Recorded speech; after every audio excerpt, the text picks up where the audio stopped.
نمستے، السلام علیکم۔ آج ہم بی اے سیکنڈ ایئر کے نصاب میں شامل کتاب انتخاب نثر میں سبق گزشتہ لکھنؤ میں آگے مطالعہ کریں گے۔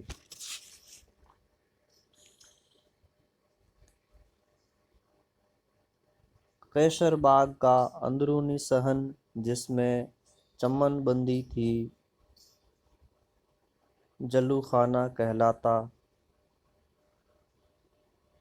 درمیان میں بارہ دری تھی جو آج کل لکھنؤ کا ٹاؤن ہال ہے۔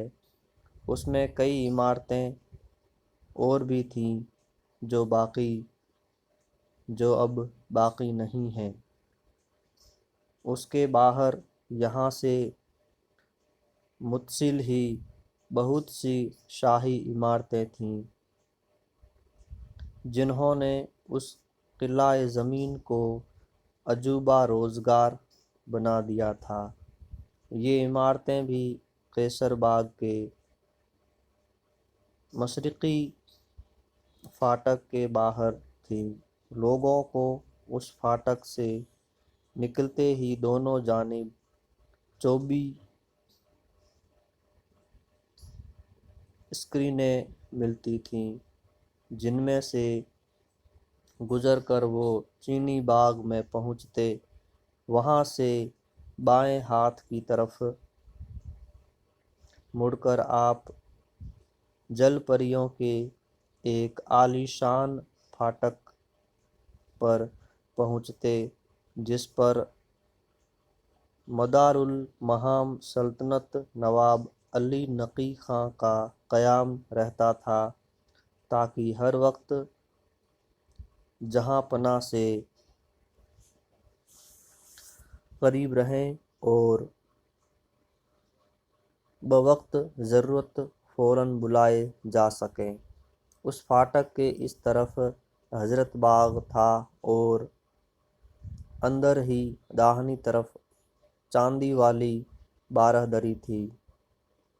یہ ایک معمولی اینٹ چونے کی عمارت تھی مگر چھت میں چاندی کے پتر جڑے ہونے کی وجہ سے چاندی والی بارہ دری کہلاتی۔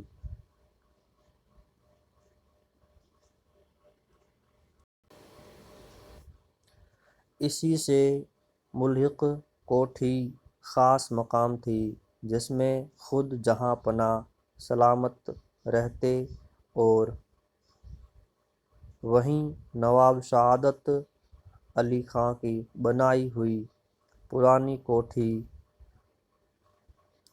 بادشاہ منزل تھی۔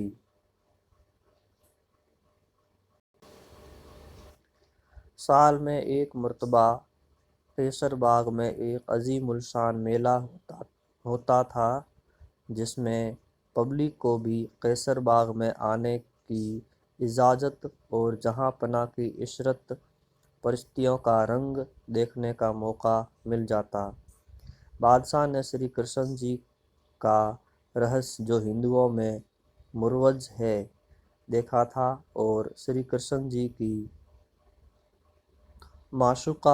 معشوقانہ روش عاشقی اس قدر پسند آ گئی تھی کہ اس رہس سے ڈرامہ کے طور پر ایک کھیل ایجاد کیا تھا جس میں خود کنہیا بنتے،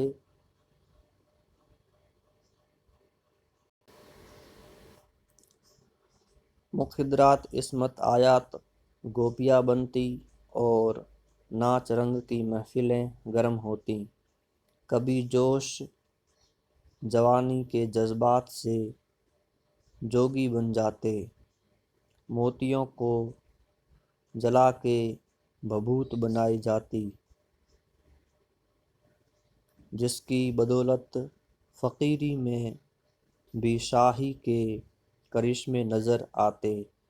میلے کے زمانے میں ان صحبتوں میں شریک ہونے کی عام اہل شہر کو اجازت ہو جاتی مگر اس شرط کے ساتھ کہ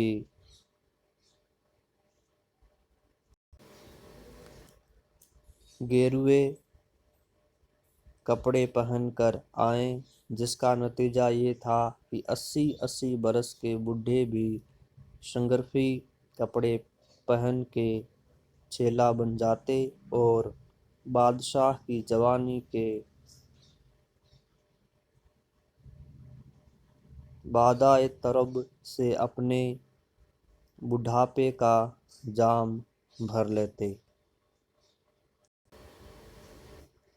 یہی رنگ چلا جاتا تھا اور لکھنؤ میں کمال بے فکری کے ساتھ رنگ رلیاں منائی جا رہی تھی کہ گورنمنٹ برطانیہ کو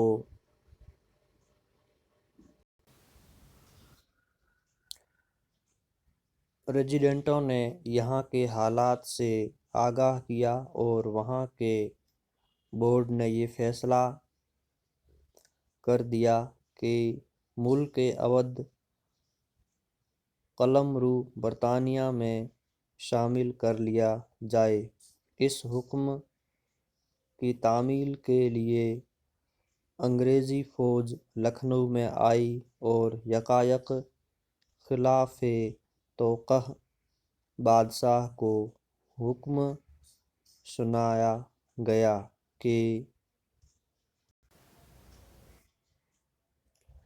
آپ کا ملک انگریزی ممالک محروسہ میں شامل کر لیا گیا ہے۔ آپ کے لیے 12 لاکھ روپیہ سالانہ اور آپ کے جلوسی لشکر کے لیے 3 لاکھ روپیہ ماہوار، جو آپ کی اور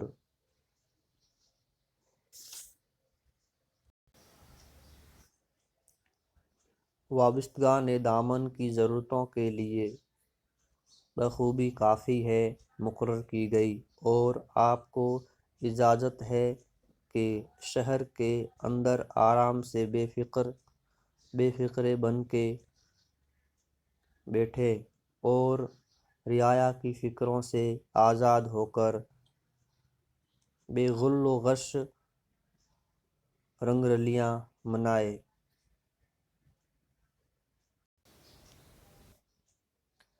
یہ احکام سنتے ہی شہر میں سناٹا ہو گیا۔ خود بادشاہ نے رو دھو کے بہت کچھ گزر خواہی کی۔ بادشاہ کی ماں اور خاص محل نے حق وکالت ادا کیا، مگر گورنر جزل بہادر کے حکم میں رد و بدل کرنا صاحب ریزیڈنٹ کے